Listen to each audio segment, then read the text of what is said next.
Eu mandei para você uma enquete. Tem uma enquete para você que eu enviei. Ceia semana que vem, Dudu. Ceia semana que vem, tá bom? A gente vai começar hoje uma série chamada Bento. Tá bom? Bento. Alguém sabe o que significa Bento? Bless atualizado. O que é Bless, Rosana?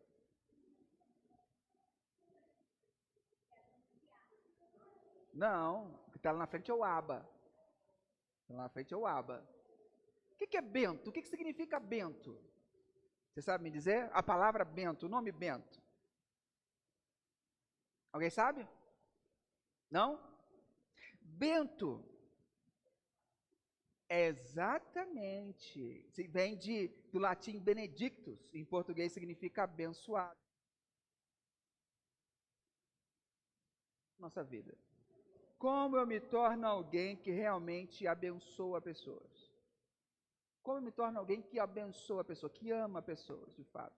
Então nós vamos começar essa série Bento, que são 5 práticas simples para viver o evangelho no cotidiano. E nós vamos aprender que abençoar a pessoa não começa com estratégia. Abençoar a pessoa começa com presença diante de Deus. E hoje a gente vai aprender uma prática que sustenta todas as outras. Jesus respondeu a essa pergunta, como me torno uma pessoa realmente que abençoa as outras? Ele não respondeu isso com um discurso, ele respondeu isso com um hábito. Foi um hábito dele. Antes de abençoar multidões, o que ele fazia? Ele buscava o Pai. Lucas mostra literalmente o momento em que isso fica absolutamente claro na vida de Jesus. Mas antes, a enquete que eu mandei para você. Quando você ora, o que mais você espera que mude? O que mais você espera que mude? As circunstâncias, a maioria votou aqui nas circunstâncias. Outras pessoas, várias pessoas votaram em eu mesmo, e eu nunca parei para pensar nisso. É diferente, porque se você votou nas 3 de cima, você já parou para pensar nisso, então não tem como votar na última, né? Mas eu quero conversar com vocês e tirar alguns mitos sobre isso, mas é muito importante porque a forma com que você respondeu essa pergunta revela como que você entende, o que você entende sobre oração, o que você entende sobre a oração. E aí, para falar de oração, vamos puxar um filme aqui bem bacana, Batman Begins. Como é que o pastor vai falar de oração em Batman Begins? Meu Deus do céu. Todo mundo já assistiu esse filme, Batman Begins? Não? O Batman, a trilogia do Batman? Gente do céu! É um filmaço, muito bom, que conta a história do início do Batman, tá? É o Batman, o início. E existe um momento decisivo na história do Batman, na história do Bruce Wayne. Ele não começa tomando as ruas de Gotham City, já com a capa e dominando geral. Não, não, não. Ele é formado, Batman é formado num processo. Antes da missão pública, existe um tempo de preparação invisível. Ele vai, no Batman Begins, ele vai para a Liga das Sombras, começa a aprender, a lutar, a se desenvolver. Só depois ele volta para Gotham para ser o justiceiro. Então, antes do símbolo, existe a formação.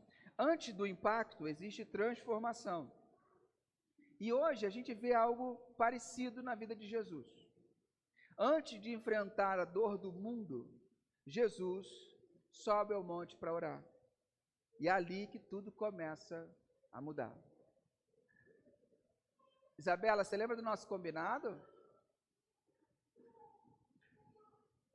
E eu quero ler com você Lucas capítulo 9, a partir do versículo 28. Se você quiser, você pode acompanhar na sua Bíblia ou acompanhar comigo aqui. Eu vou te contar uma história longa, então preste atenção para você não se perder no meio do caminho, tá bom? Preste atenção como foi. Mais ou menos uma semana depois de ter dito essas coisas, Jesus levou Pedro, João e Tiago e subiu o monte para orar. Enquanto orava, o seu rosto mudou de aparência e a sua roupa ficou muito branca e brilhante. De repente, 2 homens apareceram ali e começaram a falar com ele. Eram Moisés e Elias, que estavam Gente, eu não consigo. Não dá, eu não consigo com Isabela chorando, falando, eu não consigo. Isabela não, Gabriela. Isabela está aqui quietinha. Beleza. Isso, show de bola. Então vamos lá, deixa eu voltar aqui para o texto. É a filha do pastor, como outra qualquer. Vamos lá. Mais ou menos uma semana depois de ter dito essas coisas, Jesus levou Pedro, João e Tiago e subiu o monte para orar. Enquanto orava, o seu rosto mudou de aparência e sua roupa ficou muito branca e brilhante. De repente, 2 homens apareceram ali e começaram a falar com ele. Eram Moisés e Elias, e estavam cercados por um brilho celestial. Eles falaram com Jesus a respeito da morte, que de acordo com a vontade de Deus ele ia sofrer em Jerusalém. Pedro e seus companheiros estavam dormindo profundamente, mas acordaram e viram a glória de Jesus e os 2 homens que estavam com ele.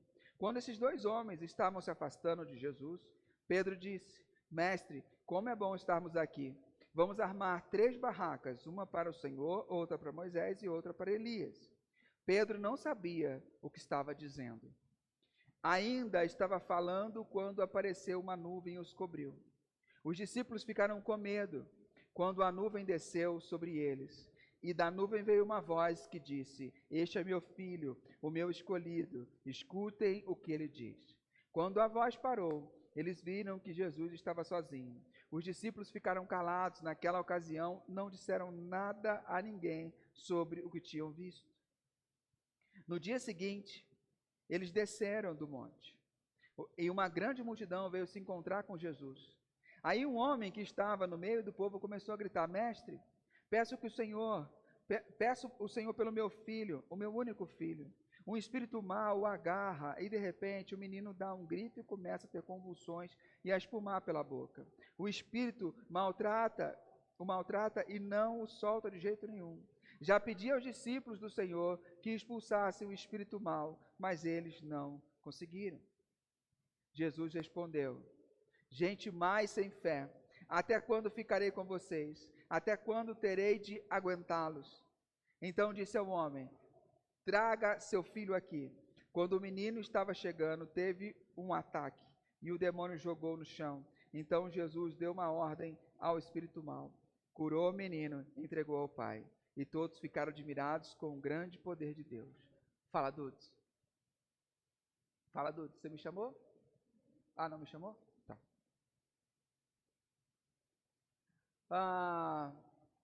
Hudson Taylor foi um missionário na China. E ele disse uma frase muito interessante. Ele falou: não faça seu concerto primeiro e afine seu instrumento depois. Não faça seu concerto primeiro e afine seu instrumento depois. Taylor estava falando sobre oração.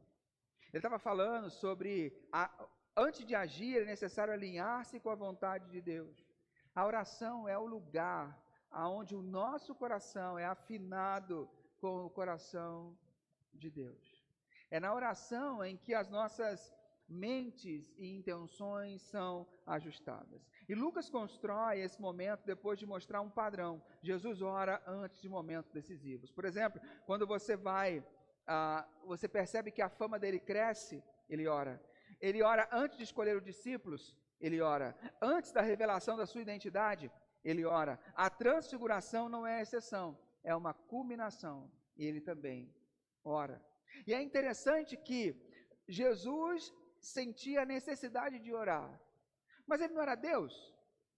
Por que ele sentia a necessidade de orar? Isso é impressionante, porque quando a gente leva em consideração esse fato, ele era Deus. Então, o fato de ele ser Deus, ele também era 100% ser humano. Então ele era totalmente humano. E como totalmente humano, ele abandonou toda a dependência não abandonou a dependência de Deus, mas ele abandonou o ser Deus. Então ele precisava orar também.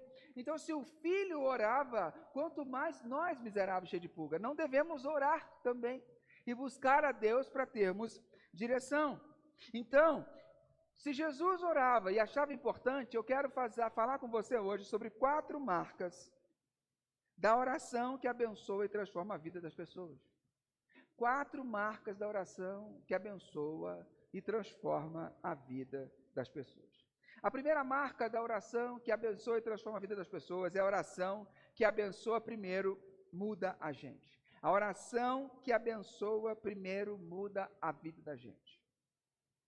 A oração que abençoa primeiro muda a nossa vida. Olha o que Lucas diz, versículo 29, enquanto orava, o seu rosto mudou de aparência. Ali na oração, Jesus não sobe o monte para receber poder, ele já é Deus. Ele não sobe para a comunhão, ele sobe para a comunhão, ele sobe para estar junto com Deus. E na comunhão, a glória que já era dele aparece. Então ele é transfigurado, sua roupa fica branca, ele brilha, porque já estava dentro dele. Certo? Então aqui está um princípio para nós.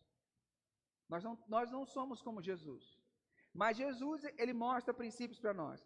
Antes de Deus agir através de você, ele trabalha dentro de você. Antes de Deus agir através de você, ele quer trabalhar dentro de você. A oração não é uma ferramenta de desempenho espiritual.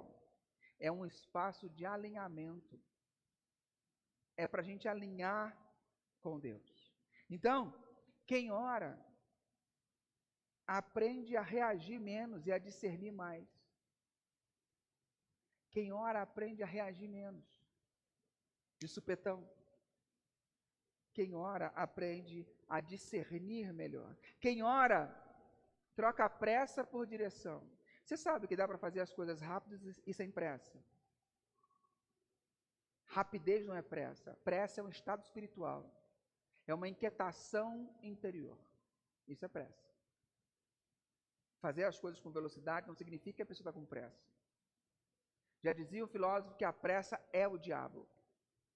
Então, quem ora, troca a pressa por direção. Quem ora, começa a ver pessoas como Deus vê as pessoas. Pessoas difíceis se tornam alvos do amor de Deus. As pessoas difíceis, para mim, elas me mostram como Deus, ele é amoroso. Porque eu falo, como que você consegue amar essa circunstância, essa pessoa?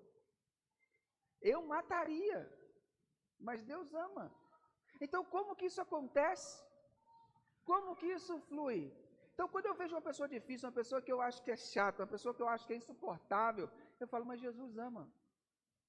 E isso mostra para mim, começa a me mostrar o amor de Deus. Então, multiplicação começa com a transformação interior. Mas a oração não apenas transforma quem ora, ela reposiciona quem ora. A segunda marca da oração que abençoa e transforma vidas é que a oração que abençoa traz o céu para perto. A oração que abençoa traz o céu para perto. Olha o que diz o texto. A sua roupa ficou muito branca e brilhante. A sua roupa ficou muito branca e brilhante. A oração não cria a presença de Deus. Ela só nos desperta para ela. Porque Deus já está presente. Então eu não faço uma oração, como os antigos falavam, oração de invocação. Porque eu vou fazer uma oração para trazer Deus para perto, para invocar o nome de Deus. Não. Não há 1 centímetro quadrado na terra que Deus não esteja presente. A diferença é que na oração eu desperto para que Deus, para a presença dele naquele lugar. Eu costumo dizer sempre que Moisés, quando estava na sarça ardente, aquele lugar ali, Moisés passou várias vezes. Várias vezes.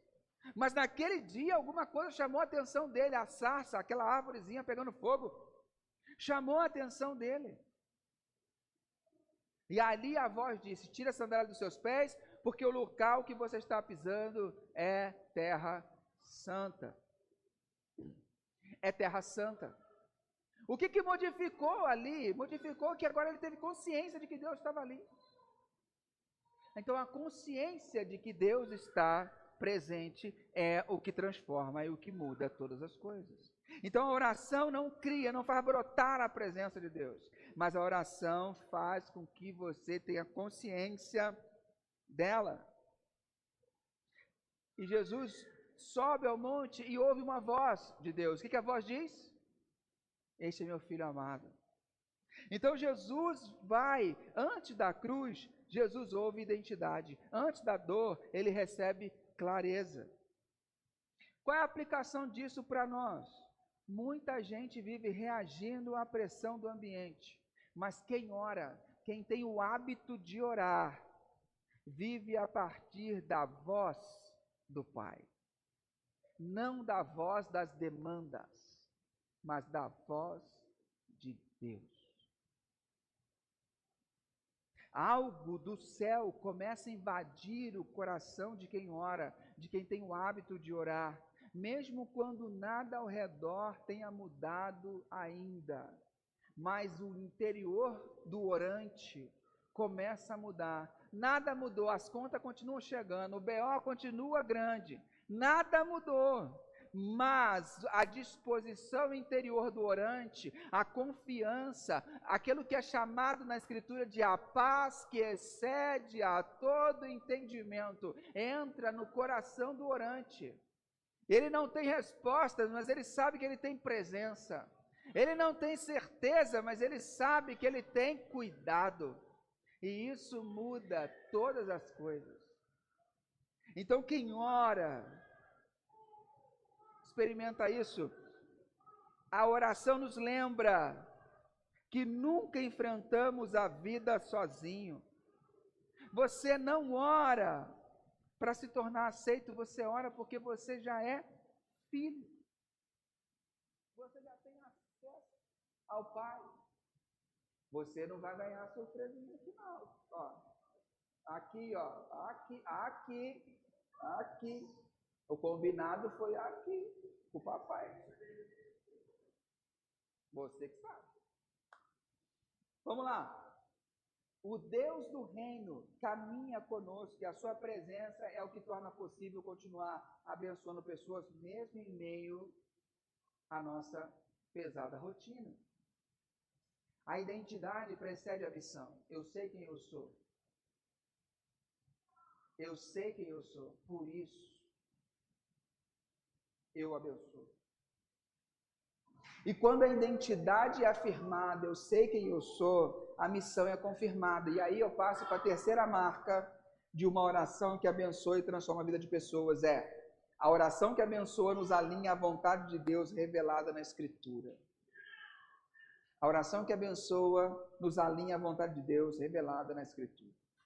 Olha o que o texto diz. De repente, 2 homens apareceram ali e começaram a falar com ele. Eram Moisés e Elias, que estavam cercados por um brilho celestial. Eles falavam com Jesus a respeito da morte que, de acordo com a vontade de Deus, ele ia sofrer em Jerusalém. Aqui tem muita coisa legal, mas muita coisa legal que passa despercebida. Primeira coisa que aqui é legal é que Moisés e Elias não estão ali por acaso.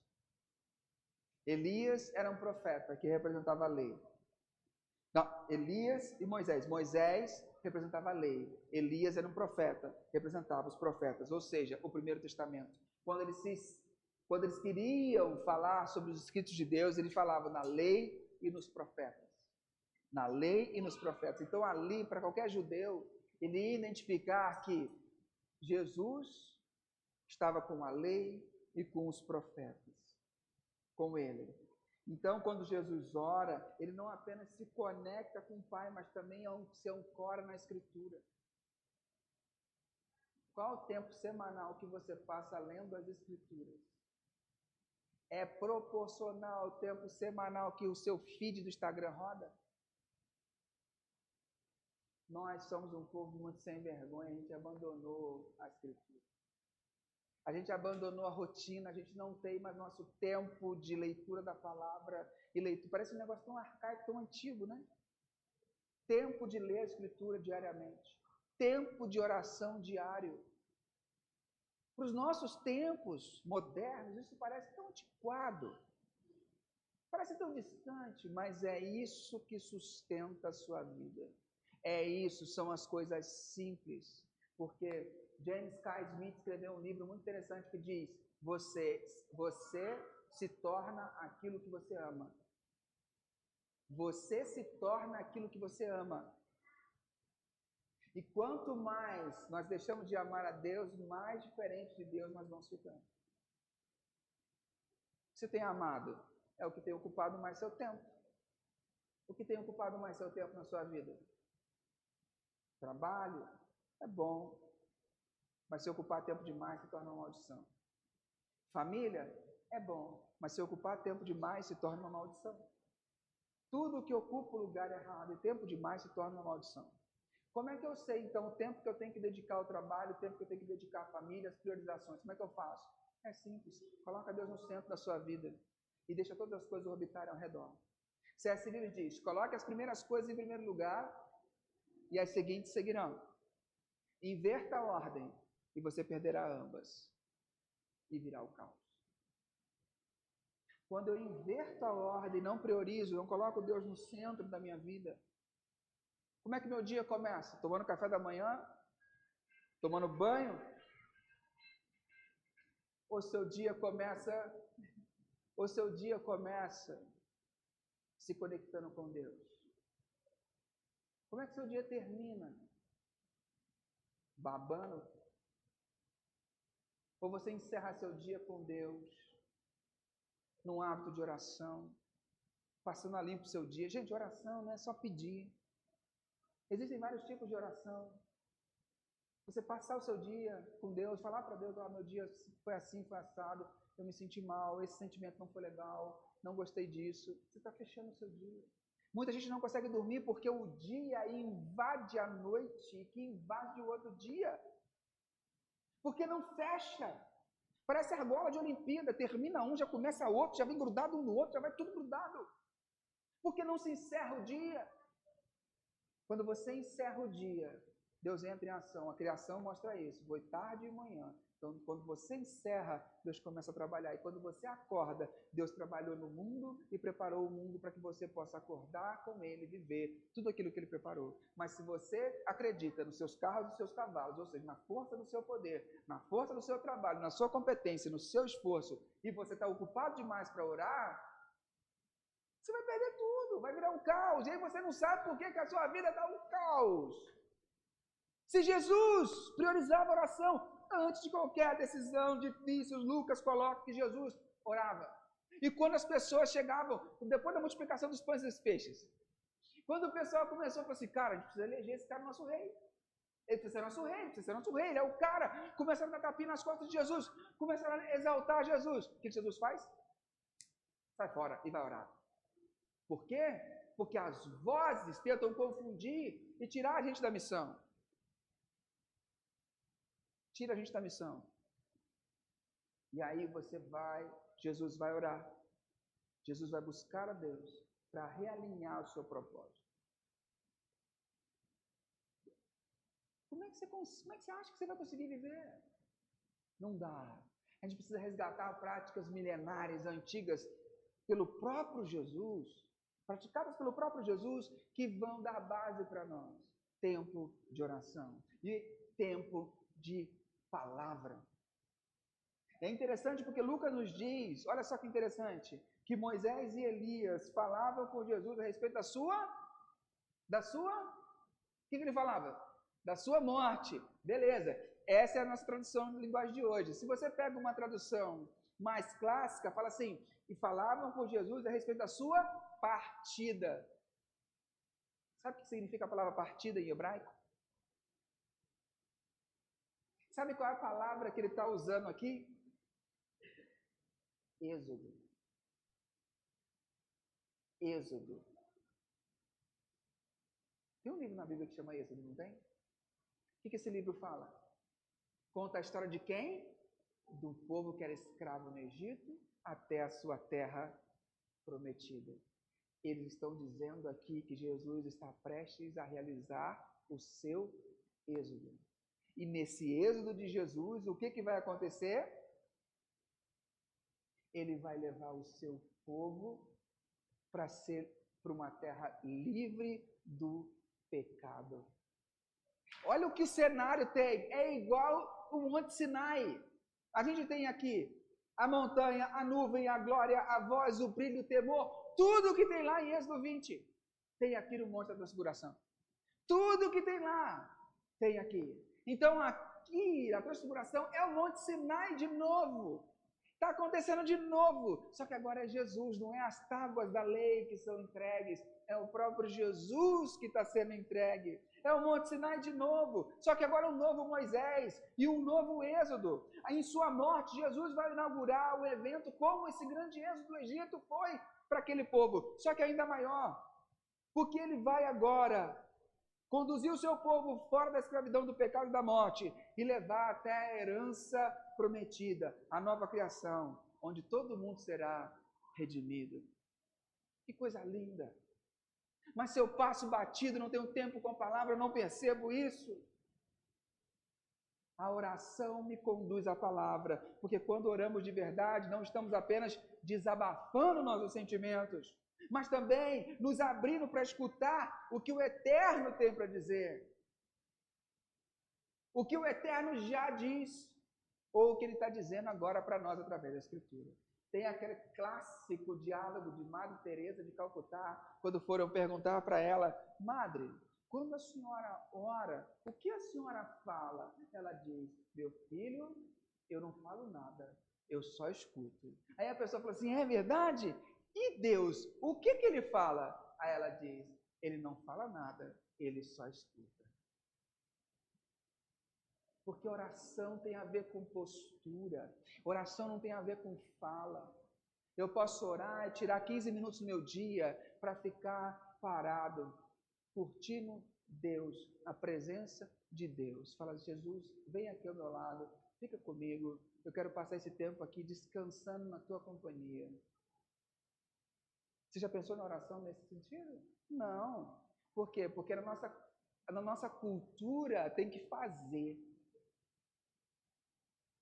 Oração pode ser você passar o seu dia junto com Deus. Como foi o seu dia?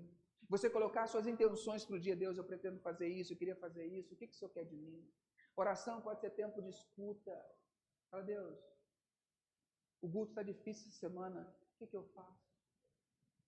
E fica em silêncio, e escuta, e de repente vem um insight. De repente eu falo, leva ele para jantar, num lugar assim que ele goste, que tenha pãozinho de entrada, uma massa boa. Ele está precisando de um cuidado. Porque de repente você está lá parado, aí vê assim, nossa, aí o pensamento, como é que isso, eu contando parece extraordinário, né? Mas como é que é na prática? Você está lá, Deus, o culto está difícil, o que eu posso fazer para ajudar ele essa semana? Aí de repente vem o pensamento do restaurante. Simplesmente o restaurante. Nossa, faz tempo que a gente não vai lá. Ou faz tempo que ele está querendo falar que quer ir lá. Entendeu? Mas às vezes você acha que vai vir um anjo. Filha minha, cuide do seu marido. Eis que eu acho que aqui, ó, tá aqui um ticket de desconto para você levá-lo no restaurante. Não é assim. A voz de Deus se torna perceptível. Cara, é muito interessante. Você já viveu isso várias vezes, mas assim, eu estou dormindo lá em casa, a gente alterna quem acorda na madrugada para dar mamar. E agora a gente está no período de que ela está acordando só uma vez, ela mama meia-noite, 11h30, e depois só vai mamar às 5 da manhã. Mas no começo ela acordava às 2 da manhã, dormia às 7, acordava às 2, acordava às 4 e ia embora. E aí, a gente tinha que ficar com a porta dela aberta, a nossa porta aberta, e tentando ouvir, né? Se ela chorava e tal. Beleza. Eu fui acostumando com isso, e ela tem um tiquezinho que ela faz antes de chorar. Ela pega, põe a mão na boca e começa a chupar a mão. Fazer esse barulhinho. E ela fica assim um tempo, às vezes até dorme. E só depois que ela chora para mamar. Cara, quando ela põe a mão na boca, faz... eu escuto. Eu acordo. Mas eu fico quieto. Eu fico lá. Às vezes a madrugada da Sabrina, não vou levantar. Né? Aí eu fico quieto. Eu fico esperando. E às vezes ela dorme. Beleza, dormiu. Fechou. Por quê? Porque se torna comum, é hábito, é meu, está ali no meu dia a dia. A voz de Deus também. Deus, não adianta Deus gritar se você não reconhece a voz. Você sabia, você podia estar no shopping Dom Pedro, no shopping, sei lá, shopping... Mãe, Você sabia que era você. Você sabia que era você. Esse mãe é seu, você sabe que é seu. E se alguém gritasse, mãe, você sabe... Diferente, não é seu. Porque você discerne as vozes. Agora, eu, quando não era pai, podia ver um pai, mãe, que eu... Porque eu não estou familiarizado. Então, a voz de Deus... Muita gente reclama que não escuta a voz de Deus, porque Anselmo Blum, um autor alemão, ele vai falar assim, muitas vezes Deus, o texto diz que eis que estou à porta e bato, se alguém abrir, entrarei com ele, sairei com ele, ele comigo. E ele faz uma interpretação desse texto, uma exegese contemplativa, que ele diz, muitas vezes Deus chega na nossa casa, bate a nossa porta e nós não estamos em casa. Nós é que não estamos lá. Ele está à porta e bate, mas você não está em casa. Sua cabeça está fervilhando, borbulhando, você não tem momentos para ancorar a sua vida, momentos em que seu corpo... agora vai ser vai ser uma enxurrada de ilustração de bebê. Quando a gente vai colocar a Gabriela para dormir, tem um ritual que o pessoal chamava de ritual do sono.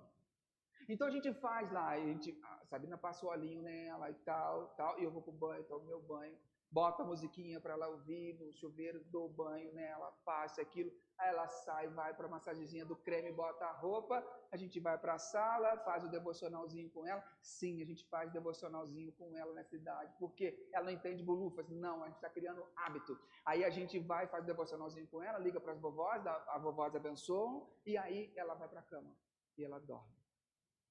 O corpo dela, ela já sabe. Quando ela está chorando, esgoelando, quando ela escuta a água do chuveiro caindo, que eu dou banho no chuveiro, escuta a água caindo, ela já acalma, ela já para. Ela já sabe, é o momento dela. Seu corpo, sua mente, seu coração não estão preparados para ouvir Deus. Você não para, suas orações são corridas, suas orações são um monte de fast food. É fast food, é junk food, você está no meio da confusão, orando, você não para um tempo, seu corpo, seu coração entender, esse aqui é o meu momento com Deus. Jesus tinha o hábito de orar, ele costumeiramente ia orar. A versão, já estourei meu tempo, a versão de Eugene Peterson, da mensagem, fala assim, eu acho isso lindo, acho que no livro de Marcos, fala assim, Jesus saiu para caminhar na praia, como era de costume. Jesus caminhava na areia da praia. Era costume dele contemplar a natureza, ter o tempo. Ele separava tempo. Então, queridos, nós precisamos começar a pensar nisso. Quando a gente vai para a oração, para o tempo de palavra, o tempo de oração, a gente ganha clareza para entender o caminho, discernimento para reconhecer a vontade de Deus e coragem para enfrentar o que está por vir. Sem isso você está sozinho, você está, a Deus dará. Porque às vezes, como eu falei aqui no louvor, o caminho que Deus traçou não é o mais fácil. Não é o mais fácil, nem o mais seguro. Já parou para pensar nisso? Ainda que eu ande por onde? Pelo vale da sombra da morte. Não temerei mal algum, porque tu estás comigo. Quem está lá com ele? Deus. Porque o caminho que Deus escolhe para a gente nem sempre é o mais prático, mais fácil, mais tranquilo, mais seguro. Mas não é o perigo que importa, é a presença. Isso é que importa. Então, através da oração, ele vai trabalhando nossos desejos, eles deixam de girar apenas em torno do que nós queremos e começam a se ajustar ao que Deus deseja realizar em nós e através de nós. A oração me faz menos egoísta. A oração me faz menos egoísta. Por isso, a oração que abençoa não nos torna pessoas apenas mais espirituais, mas a oração que abençoa nos torna pessoas mais disponíveis. Disponíveis para obedecer, para confiar e para seguir no caminho que às vezes eu não acho que é o caminho legal, porque envolve desafios. Assim como Jesus desceu do monte preparado para continuar a missão, a oração nos prepara para viver o cotidiano, a vontade de Deus revelada nas Escrituras. Orar é permitir que Deus nos alinhe à missão dele. Quarta e última marca da oração que abençoa e transforma a vida das pessoas. A oração que abençoa nos envia ao encontro da dor das pessoas. A oração que abençoa nos envia ao encontro da dor daqueles que sofrem. Olha só, quando esses dois homens estavam se afastando de Jesus, Pedro disse: Mestre, como é bom estarmos aqui, vamos armar 3 barracas, uma para o Senhor, outra para Moisés e para Elias. Pedro não sabia o que estava dizendo. Olha só o que o texto está dizendo. As barracas aqui remete à festa das barracas, onde o povo ficava acampado fora de casa, por causa da celebração da presença de Deus.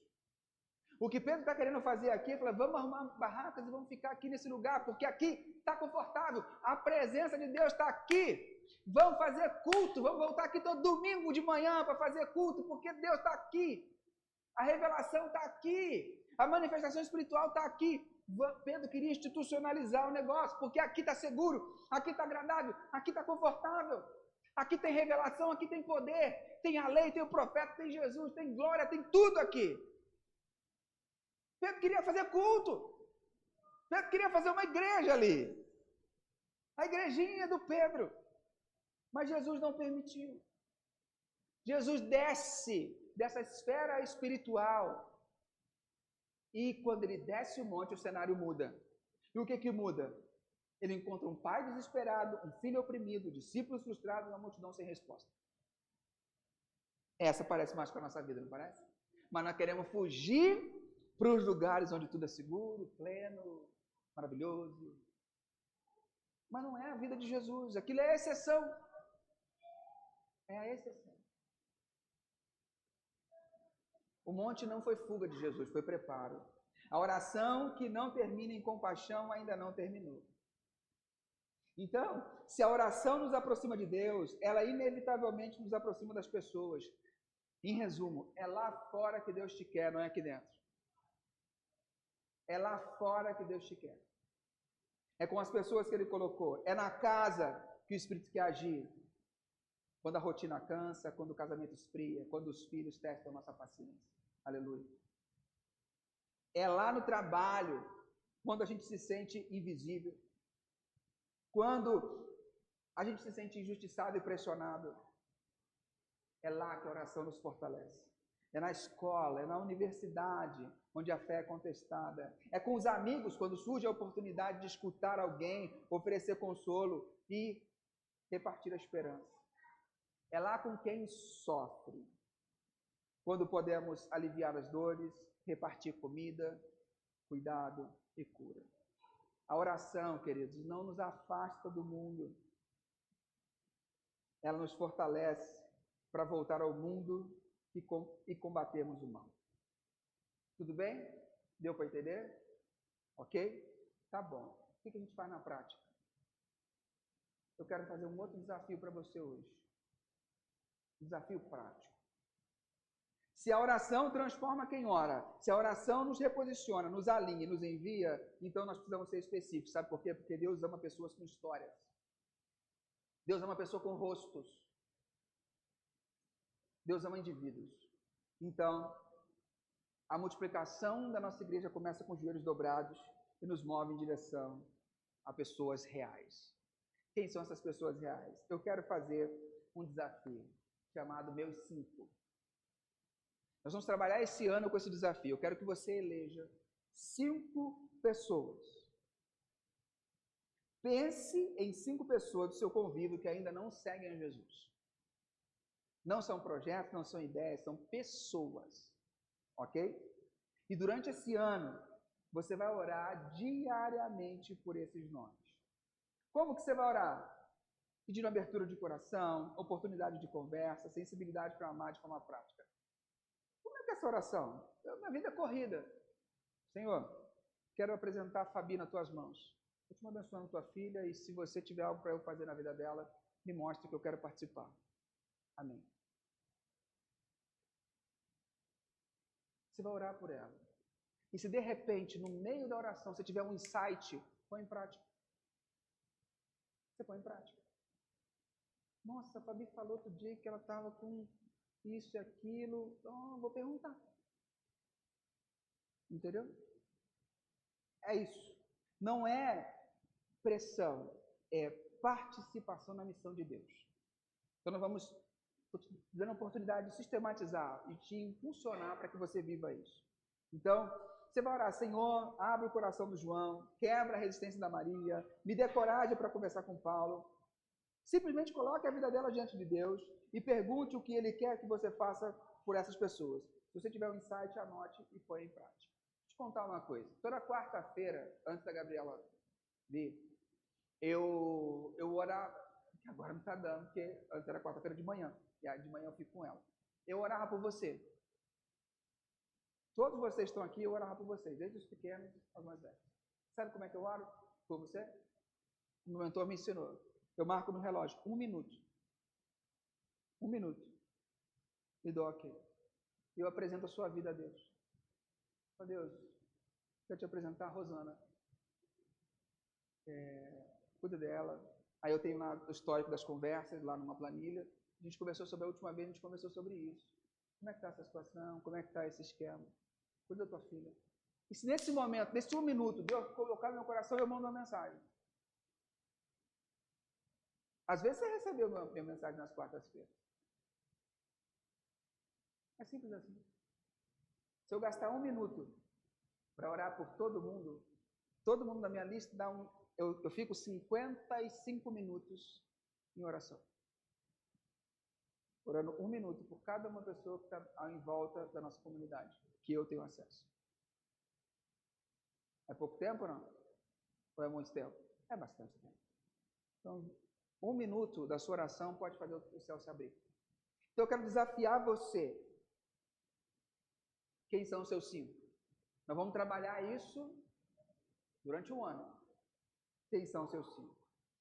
Deixa eu fechar, então, a minha mensagem voltando para o Batman. No Batman Begins, Bruce Wayne não se torna um símbolo nas ruas, ele se torna um símbolo no processo. Antes do impacto visível, tem formação invisível. Jesus sobe ao monte antes de descer ao encontro da dor. Se queremos ver Deus agir ao nosso redor, precisamos permitir que Ele nos forme primeiro.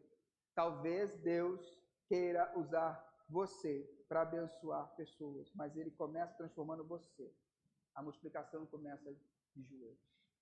Então, a primeira prática que a gente pode ter para abençoar e viver o Evangelho de forma simples é ore pelas pessoas. Eleja os seus 5. Tá bom? Depois nós vamos fazer... Isso é só uma peça do quebra-cabeça que a gente vai construir esse ano. Então, elege os seus 5. Depois nós vamos fazer várias outras dinâmicas que têm a ver com isso tudo aí. Tudo bem? Então, que essa palavra encontre abrigo no teu coração e que você tenha um domingo realmente abençoado. Amém? Quero despedir do pessoal que está em casa. Deus abençoe e até semana que vem. Quero orar com você.